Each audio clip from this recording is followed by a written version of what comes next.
Hello everyone, I Shivangi Giri welcomes you all in Vandya Granth. तो last lecture में हमने आपका 10th क्लास का साइंस का chapter number 2 that was acid basis and salt, वैसे तो हमने कंप्लीट कर लिया है, लेकिन एनसीईआरटी एक्टिविटीज़ अभी बाकी है। तो एक्टिविटी 2.1 से हम शुरू करेंगे। आपका आज की हमारी लेक्चर होगी एक्टिविटी 2.1 से, ठीक है। एक्टिविटी 2.1 के अंदर के अंदर आपको क्या बोला गया है? आपको कुछ एसिड्स एंड कुछ बेसिस लेने को बोला गया है। एसिड कौन कौन सी बोली गई है आपको? HCl, H2SO4, ठीक है, HNO3। आपको ऐसे एसिड्स लेने को बोले गए हैं। और एक और है आपका CH3COOH, ठीक है। आप और ये कौन कौन सी एसिड है? ये कौन सी एसिड है? ये HCl है, हाइड्रोक्लोरिक एसिड। ये है क्या? ये क्या है? ये है सल्फ्यूरिक एसिड। ये क्या है? HNO3, ये है नाइट्रिक एसिड। और ये CH3COOH क्या है? ये है एसिटिक एसिड। तो ये 4 एसिड्स आपको लेने को बोले गए हैं, ठीक है। और आपको कुछ बेसिस लेने बोले गए हैं। बेसिस में क्या बोला गया आपको लेने के लिए? ये है एसिड्स, ठीक है। और बेसिस में है आपके पास NOH, CaOH होल ट्वाइस, ठीक है। आपको बोला गया है KOH, ठीक है। ये कुछ बेसिस है जो आपको ये लेने को बोला गया है, ठीक है। अब आपने करना क्या है? आपको बोला गया है कि इंडिकेटर्स, मैंने आपको बताया था second lecture, first lecture, I don't know, but मैंने आपको बताया था क्या होते हैं इंडिकेटर्स। कुछ इंडिकेटर, और मैंने सबको बताया था कि कौन से इंडिकेटर एसिड में कौन से कलर का होता है और बेस में कौन से कलर का होता है, ये भी बताया था। ये NaOH क्या है? ये है सोडियम हाइड्रोक्साइड। ये CaOH होल ट्वाइस क्या है? ये कैल्शियम हाइड्रोक्साइड। ये KOH क्या है? ये है पोटेशियम हाइड्रोक्साइड। और ये MgOH होल ट्वाइस क्या है? ये है मैग्नीशियम हाइड्रोक्साइड। तो आपको ये 4 एसिड और आपको ये 4 बेसिस लेने को बोला गया है, ठीक है भाई। हमने ले लिया। अब आपको कुछ चीजें बोली गई है और लेने के लिए, जो कि है इंडिकेटर्स। इंडिकेटर्स में आपको रेड लिटमस, कौन सी? रेड लिटमस लेने को बोला गया है। ब्लू लिटमस लेने बोला गया है।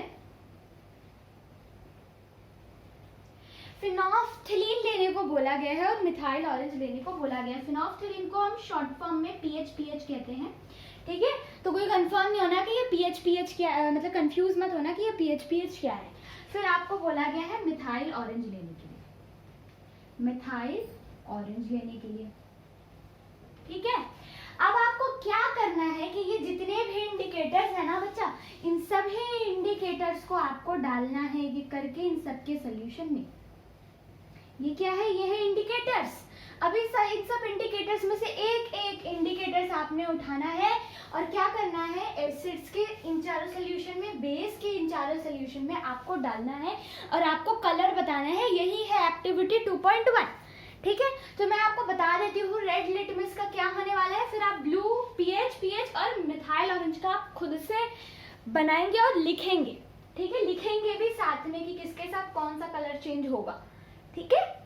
रेड लिटमस, सबसे पहले अगर हम रेड लिटमस को अगर हम एसिडिक सोल्यूशन में डालेंगे तो क्या उसका कोई कलर चेंज होगा? ध्यान रखना, रेड लिटमस कह रहे हैं आपको। ये रेड लिटमस को अगर हम एसिडिक सोल्यूशन में डालेंगे तो क्या कोई कलर चेंज देखने को मिलेगा? No change in colour. क्यों भाई? इसका जवाब है कि भैया जब हम लिटमस को एसिडिक सोल्यूशन में डालते हैं तो ये जो एसिडिक सोल्यूशन है वो किस कलर की हो जाती है? वो रेड कलर की हो जाती है ना। वो जो लिटमस पेपर है वो किस कलर की हो जाती है? रेड कलर की हो जाती है जब हम उसे किस में डालते हैं? एसिडिक सोल्यूशन में डालते हैं। अब यहाँ पर ऑलरेडी रेड लिटमस हमें दे रखा है, तो जब हम उसे एसिड के अंदर डालेंगे तो क्या हमें कोई कलर चेंज मिलेगा? नहीं मिलेगा, सिंपल, ठीक है। अब इसी रेड लिटमस को अगर हम इसमें डालेंगे बेस में, तो बेस को किस कलर में कन्वर्ट कर देता है लिटमस पेपर? ब्लू में। तो जो रेड लिटमस है अगर वो बेस में जाएगा, ठीक है, बेस में जाएगा तो किस कलर का हो जाएगा? वो हो जाएगा ब्लू कलर का। सिंपल। अब बाकी आप ब्लू लिटमस देख लेना, ब्लू लिटमस एसिड में रेड कलर का हो जाएगा और बेस में कोई कलर नहीं दिखाएगा। पीएच और मिथाइल ऑरेंज मैंने आपको पहले भी बताया हुआ है, तो आप ये खुद से लिख लेंगे और कर भी लेंगे खुद से। आई बात समझ में? आइए फिर एक्टिविटी करेंगे 2.2।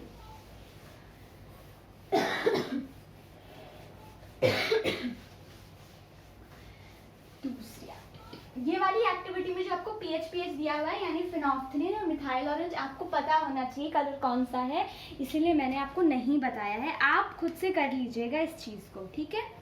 अब देखेंगे हम एक्टिविटी 2.2।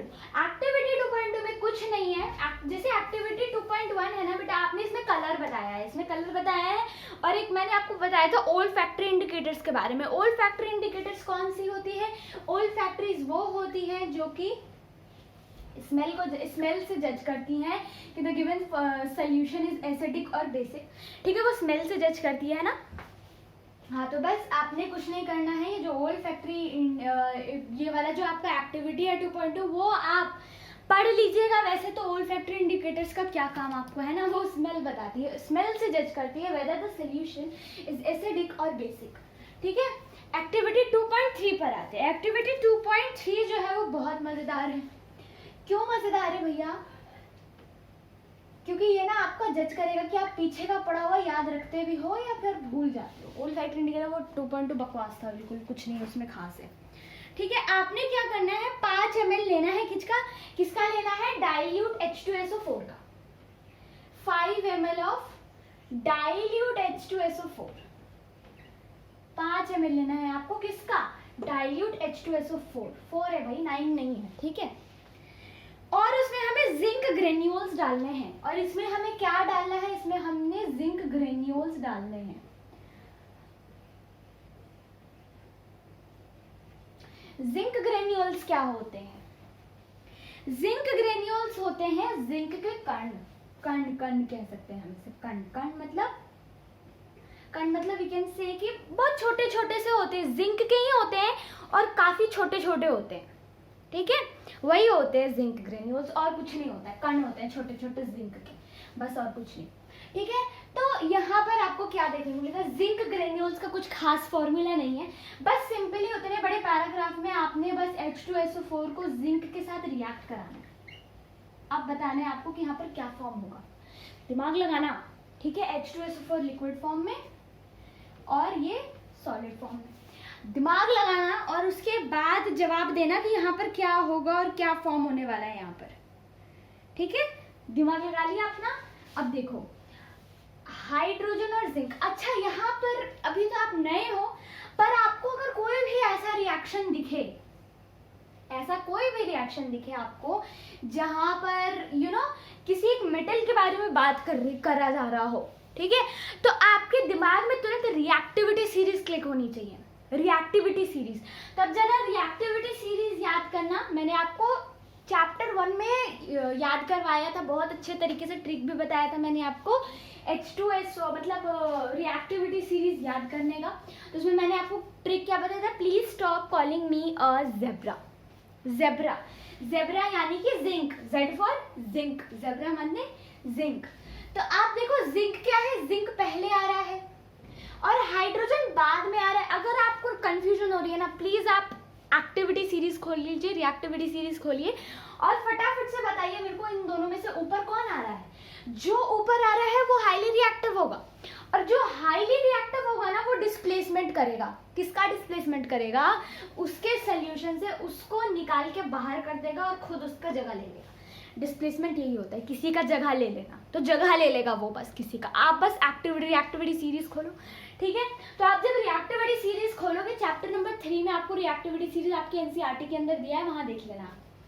तो ठीक है, देख लिया आपने। तो जिंक क्या होगा? जिंक आपका ऊपर होगा, है ना। मैंने आपको क्या बताया? जिंक ऊपर होगा और हाइड्रोजन नीचे होगा, तो दोनों में रिएक्टिव कौन हुआ? जिंक रिएक्टिव हुआ। तो जिंक रिएक्टिव हुआ तो यहाँ पर क्या फॉर्म होगा? यहाँ पर फॉर्म होगा ZnSO4। क्या फॉर्म होगा? ZnSO4, जिसे हम क्या कहेंगे? जिसे हम जिंक सल्फेट भी कहेंगे, ठीक है, जिंक सल्फेट और क्या बनेगा, हाइड्रोजन गैस। अब देखो भाई, आज का क्लास बहुत इफेक्टिव रहने वाला है, क्योंकि बहुत सारी ऐसी ऐसी चीजें मैं आपको बताऊंगी ना जो आपके काम आएगी एग्जाम में, डायरेक्टली और इनडायरेक्टली। तो H2 जो होंगे ना, जब आप इन दोनों का रिएक्शन कराओगे तो ये जो हाइड्रोजन है ना, इसके बबल दिखाई देंगे। क्या बनेंगे, इसके बबल बनेंगे।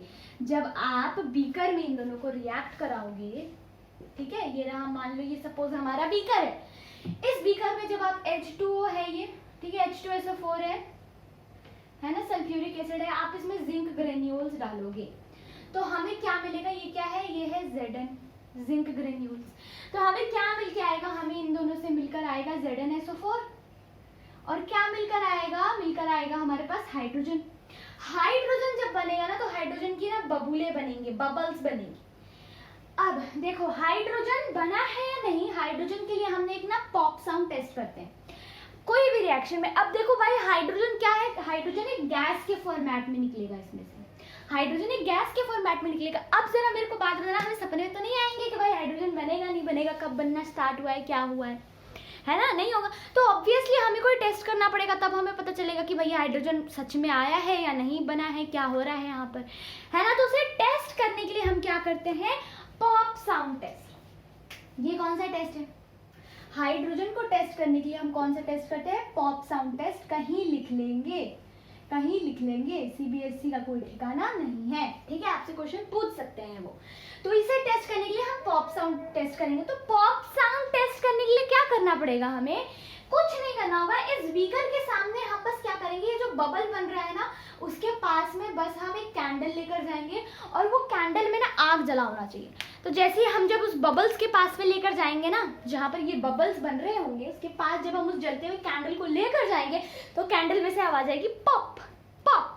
तो वो जो पॉप आवाज आएगी ना, वही जो है वो हमारा पॉप साउंड टेस्ट है बस। और अगर पॉप साउंड आ रही है मतलब वहां पर हाइड्रोजन है, ठीक है, बस यही और कुछ नहीं। होपफुली आपको ये समझ में आ गया होगा, है ना।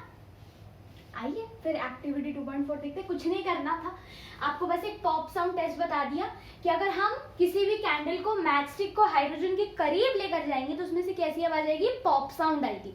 इसीलिए हाइड्रोजन को टेस्ट करने के लिए हम कौन सा टेस्ट करते हैं, हम करते हैं पॉप साउंड टेस्ट, ठीक है।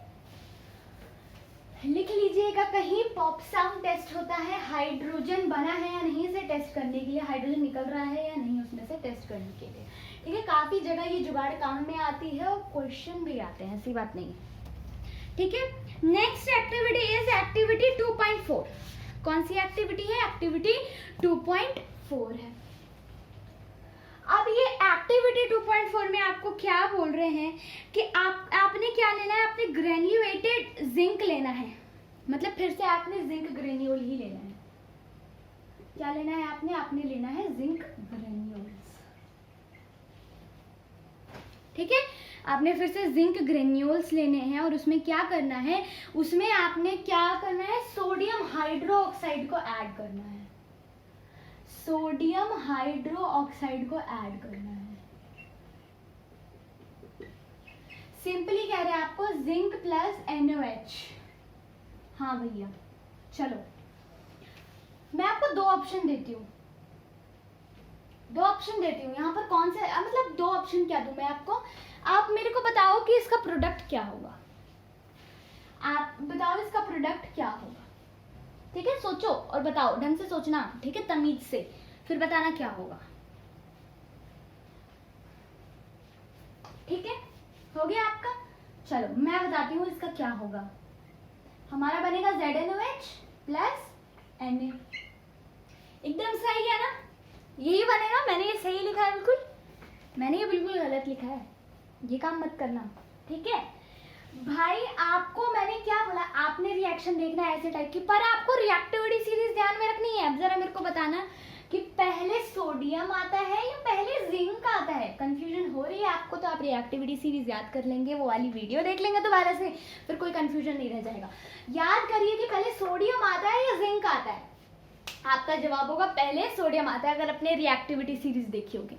तो हाईली रिएक्टिव मेटल क्या करता है, एक लो रिएक्टिव मेटल को डिस्प्लेस करता है। तो दोनों में हाईली रिएक्टिव है NaOH।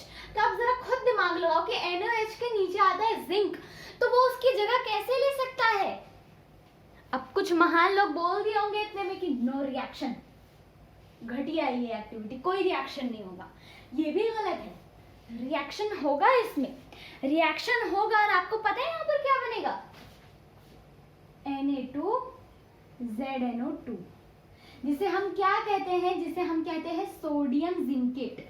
यहाँ क्या बनेगा, यहाँ बनेगा सोडियम जिंकेट। आई बात समझ में, क्या बनेगा, Na2ZNO2। अब बताना यहाँ पर हाइड्रोजन गैस क्या हो जाएगी, इवॉल्व हो जाएगी, हो जाएगी कि नहीं हो जाएगी, हो जाएगी भाई। आई बात समझ में, एक्टिविटी 2.4 में यही है, ठीक है।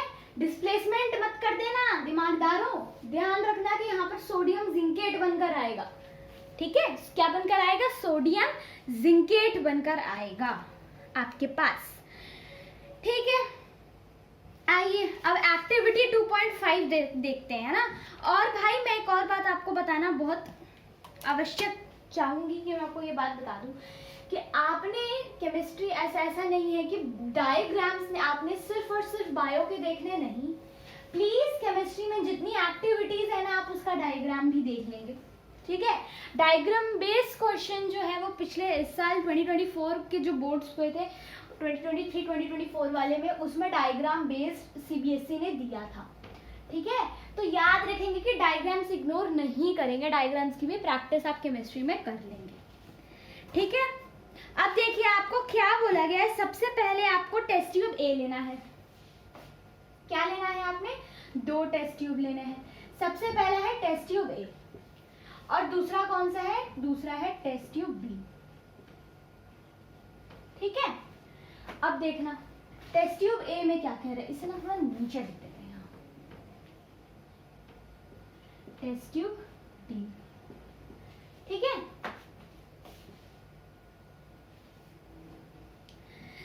अब देखो क्या बोला है, टेस्ट ट्यूब में बोला है 0.5 gram of Na2CO3, 0.5 gram of sodium carbonate. क्या बोला है, सोडियम कार्बोनेट लेने को आपको बोला है, कितना, 0.5 ग्राम, ठीक है। इसको हम क्या लिखते हैं, इसे हम लिखते हैं NO2CO3, ठीक है। आई बात समझ में। और टेस्ट ट्यूब बी में आपको क्या लेने को बोला है, आपको टेस्ट ट्यूब बी में बोला गया है NaOH लेने, NaOH नहीं NaHCO3 लेने के लिए बोला है आपको। क्या बोला है, आपको बोला है NaHCO3 लेने के लिए। आई बात इतनी समझ में।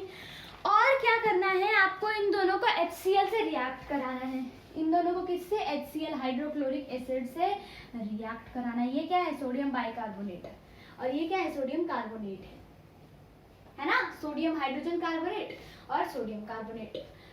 कुछ नहीं करना है, बस लिखो, बहुत आसान है ये, हार्ड नहीं है कुछ भी, बस फटाफट से इसका कर दो क्या, डिस्प्लेसमेंट। डिस्प्लेसमेंट में मैंने आपको एक बात बताई थी कि जब भी यहाँ पर कार्बन दिखे, रिएक्टेंट में अगर कार्बन दिखे तो इधर कार्बन डाइऑक्साइड बनकर आएगा, बस इतना ध्यान रखो। NaCl डिस्प्लेसमेंट हो जाएगा, क्या बनेगा, H2O तो बनेगा ही बनेगा, क्यों, क्योंकि ये बेस है, ये एसिड है, पानी तो बनेगा ही, और क्योंकि यहाँ पर कार्बन है तो यहाँ पर CO2 भी बनेगा। अब आप बताइए कि बैलेंस है कि नहीं है, आप बताइए फटाफट से कि ये बैलेंस्ड इक्वेशन है या फिर नहीं है। नहीं है ये बैलेंस्ड केमिकल इक्वेशन, यहाँ पर बस एक 2 लगाना है आपने और कुछ नहीं। अब फटाफट से बताइए ये क्या बनकर निकलेगा। यहाँ पर भी कार्बन देख लीजिए, यहाँ पर भी देख लीजिए, डिस्प्लेसमेंट करा लीजिए फटाफट से। यहाँ पर भी NaCl मिलेगा, NaCl मिलेगा और क्या मिलेगा, H2O भी मिलेगा भाई, कंपलसरी है भाई। ये बहुत बेसिक बातें हैं, आपको नहीं समझ में आ रही है मतलब आपने पढ़ाई नहीं करी है, ठीक है। अगर आपको डाउट है तो आपने पढ़ाई नहीं की है, और प्लीज आप देख लीजिए, अभी आपके पास बहुत टाइम है तो आप देख लीजिए, ठीक है। और CO2, अब जरा बताइए क्या ये बैलेंस्ड इक्वेशन है, हाँ जी ये बैलेंस्ड इक्वेशन है। अब क्या बस इतना ही था एक्टिविटी 2.5, नहीं, फर्दर रिएक्शन भी होगी। टेस्ट ट्यूब ए में क्या करा, ये जो सोडियम कार्बोनेट है उसे HCl से रिएक्ट कराया, हमें क्या मिला, हमें मिला NaCl, वाटर और कार्बन डाइऑक्साइड, डन। फिर देखो, फिर यहाँ पर लिया सोडियम बाइकार्बोनेट, सोडियम बाइकार्बोनेट को किससे रिएक्ट कराया, हाइड्रोक्लोरिक एसिड से। इससे रिएक्ट कराने के बाद क्या मिला, NaCl मिला, H2O मिला और क्या मिला, मिला हमें कार्बन डाइऑक्साइड। अब आगे देखते हैं कि आगे क्या कह रहा है। कह रहा है हमारे को, क्या कह रहा है कि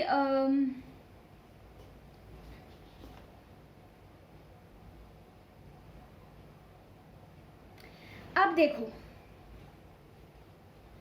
एक्टिविटी 2.5 आपका यहाँ पर खत्म हो गया, ठीक है। इतने पर आपका एक्टिविटी 2.5 खत्म हो गया। लेकिन मैंने आपको एक बात बतानी है यहाँ पर, ठीक है। मैंने आपको यहाँ पर एक बात बताना है जो आपको सुनना है बिल्कुल ढंग से। मैंने आपको बताया था हाइड्रोजन के लिए हम कौन सा टेस्ट करते हैं। हाइड्रोजन के लिए हम करते हैं lime water test. Lime water test नहीं, हाइड्रोजन के लिए हम करते हैं pop sound test. Pop sound test कौन सा टेस्ट करते हैं हम उसके लिए? उसके लिए करते हैं हम पॉप साउंड टेस्ट, ठीक है। अब देखो कार्बन के लिए, कार्बन डाइऑक्साइड के लिए, कार्बन डाइऑक्साइड के लिए हम कौन सा टेस्ट करते हैं? हम करते हैं lime water test. Pop sound test आपको पता है ना क्या होता है? जब भी हम माचिस लेके जाएंगे तो हाइड्रोजन में से कैसी आवाज आएगी? पॉप पॉप, ऐसी आवाज आएगी, ठीक है। कार्बन डाइऑक्साइड में से हम लाइम वाटर टेस्ट करते हैं। अब जब हम कार्बन डाइऑक्साइड लाइम वाटर, बुद्धू को पता है मुझे, इसलिए मैं लिख रही हूँ लाइम वाटर क्या होता है, कहीं सोचने लगो कि नींबू पानी होता है, इसलिए बता दिया मैंने। तो जब हम इसे पास कराएंगे तो वो क्या हो जाएगी? देखो भाई, एक्टिविटी में घुस के कराने का कोई मतलब नहीं है उस चीज को। कहना क्या चाहता है सीधे सीधे वही समझो तो वो ज्यादा बेटर रहेगा, ठीक है। लाइम वाटर को क्या करेगा? वो मिल्की कर देगा। लाइम वाटर को क्या कर देगा? मिल्की कर देगा। इसमें जब हम लोग CaOH होल ट्वाइस में जब हम लोग CO2 को पास करेंगे तो हमें क्या मिलेगा? हमें मिलेगा CaCO3। CaCO3 मिलेगा कि नहीं मिलेगा? भाई मिलेगा। और क्या मिलेगा हमें? हमें मिलेगा H2O। और क्या मिलेगा हमें? H2O मिलेगा, ठीक है। बात समझने की पूरी कोशिश करिएगा कि ये लाइम वाटर टेस्ट क्या होती है और पॉप साउंड टेस्ट क्या होती है। लाइम वाटर टेस्ट में हम बस सीधे CaOH होल ट्वाइस लेते हैं। आपको एक्टिविटी में बस ये कहा है कि आपसे ये जो कार्बन निकला है ना इन दोनों रिएक्शन से, ये जो कार्बन निकला है उसको आपने क्या करना है? इससे रिएक्ट कराना है, CaOH होल ट्वाइस से रिएक्ट कराना है। तो जब आप उससे इसे रिएक्ट कराओगे तो आपने क्या प्रोड्यूस होगा? आपको क्या मिलेगा? आपको मिलेगा CaCO3 प्लस H2O, ठीक है। कैल्शियम कार्बोनेट मिलेगा और उसके साथ में क्या मिलेगा? उसके साथ में आपको मिलेगा वाटर। फिर जब फर्दर आप CaCO3 को जब आप H2O के साथ में रिएक्ट कराओगे तो आपको क्या मिलेगा? एनी गेसेस के आगे आपको क्या मिलेगा? एनी गेस के आपको आगे क्या मिलेगा? ठीक है, गेस करो, ठीक है। आपको मिलेगा CaHCO3 होल ट्वाइस। अब भी कुछ बाकी है? कुछ बाकी है? नहीं बाकी है, ठीक है। आपने ये बात बिल्कुल समझने की कोशिश करनी है कि हाइड्रोजन के लिए हम पॉप साउंड टेस्ट करते हैं, मैच स्टिक लेके जाते हैं, उसमें से कैसी आवाज आती है? पॉप। और ये जो कार्बन डाइऑक्साइड है इससे हम क्या करते हैं? लाइम वाटर से पास करते हैं। स्ट्रॉ लेते हैं और लाइम वाटर से कार्बन डाइऑक्साइड पास करते हैं। तो जब कार्बन डाइऑक्साइड पास करते हैं तो वो जो लाइम वाटर है वो कैसी हो जाती है? वो हो जाती है मिल्की, ठीक है। अब आइए देखते हैं हम एक्टिविटी 2.6। 2.6 भी वैसे बहुत ही ज्यादा इजी पीजी सी है, ठीक है, इतना ज्यादा भी कुछ नहीं है।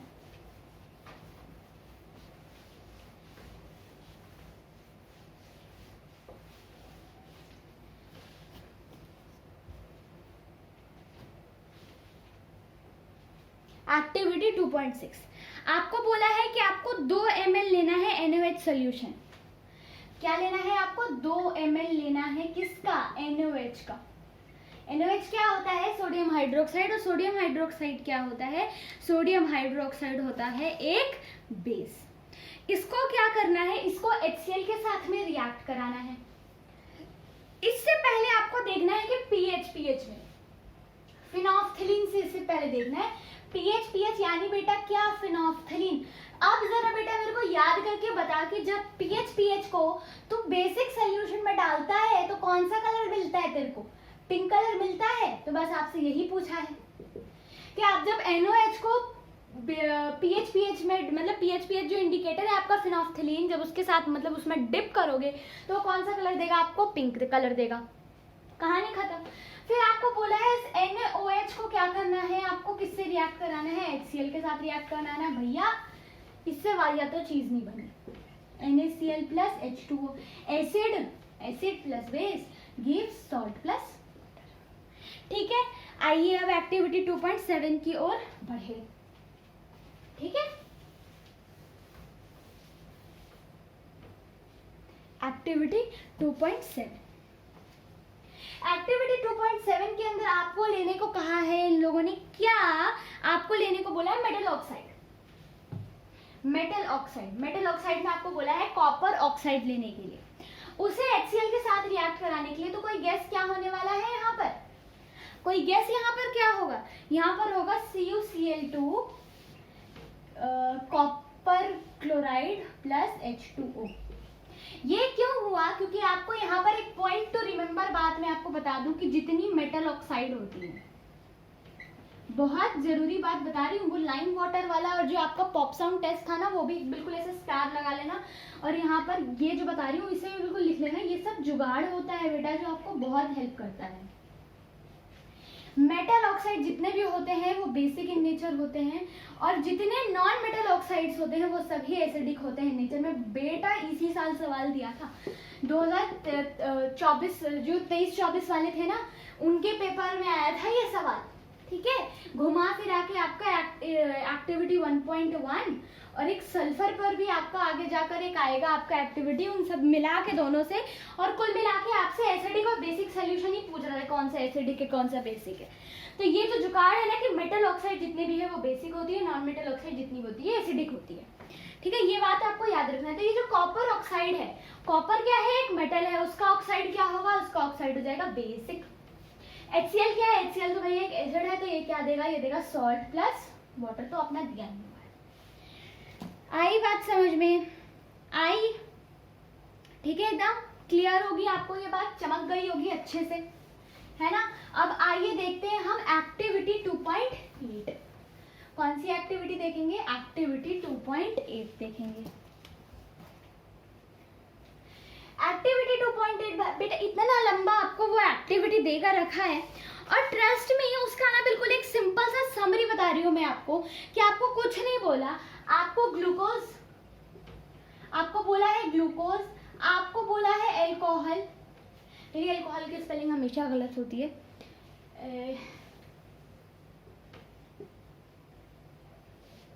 होपफुली आज सही होंगी। ठीक है, एल्कोहल नहीं, आज भी गलत है। ठीक है, एल्कोहल। ठीक है, एल्कोहल लेना है आपने, HCl लेना है और H2SO4 लेना है, HCl लेना है और H2SO4 लेना है। कुछ नहीं करना है आपको बेटा, बस एक आपको ना ऐसे एक बीकर दे दिया है। ठीक है, उस बीकर को बढ़िया बिल्कुल ऐसे कनेक्ट कर दिया है। ठीक है, कनेक्ट कर दिया है, बल्ब लगा दिया है, यहाँ सर्किट बना दिया है आपका। ठीक है, क्या ही हो रहा है ये सब। ठीक है, यहाँ पर एक सर्किट आपने बना देना है। ठीक है, कुछ ऐसा सा आपका मतलब अंदर कुछ है, और यहाँ पर एक कॉर्क लगाया है आपका, है ना।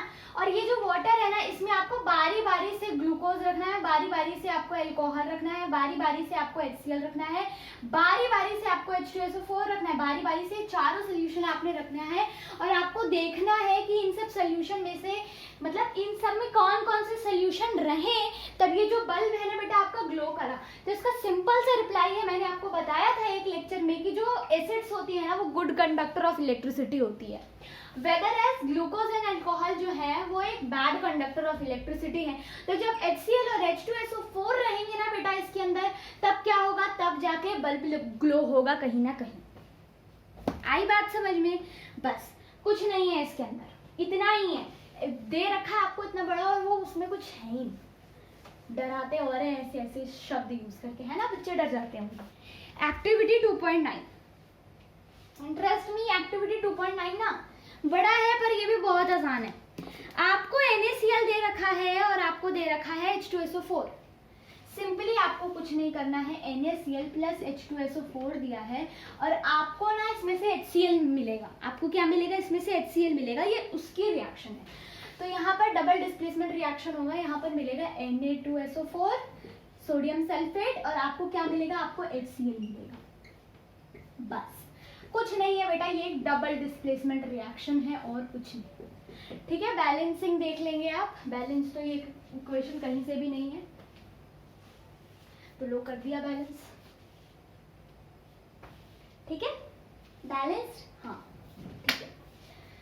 बस, और आगे आपकी जितनी एक्टिविटी है ना वो आप खुद से पढ़ लेना, क्योंकि वो बहुत इजी है एंड आपको वो समझ में आ जाएगी, क्योंकि मैंने वो आपको बहुत प्यार से टॉपिक समझाए हैं। और आपकी जो एक्टिविटी 2.15 है वो तो मैंने लास्ट लेक्चर में ही आपको फ्लो में करा दिया था। फ्लो में नहीं, कुल मिला के मैंने जो आपको बातें करी थी ना, मतलब वो जो एक्टिविटी है वो ऐसा ही है कि वो आपको टॉपिक में ही कवर हो जाएगा, तो उसकी भी कोई टेंशन नहीं लेनी है। आपका एक्टिविटी 2.15 भी हो चुका है, जो लास्ट एक्टिविटी है। ठीक है, सारी एक्टिविटीज कंप्लीट है, एवरीथिंग इज कंप्लीटेड। आप जाके सिर्फ और सिर्फ एग्जाम्पलर के क्वेश्चंस लगाएंगे और कुछ नहीं। ठीक है, मिलते हैं अगली वीडियो में। Thank you very much.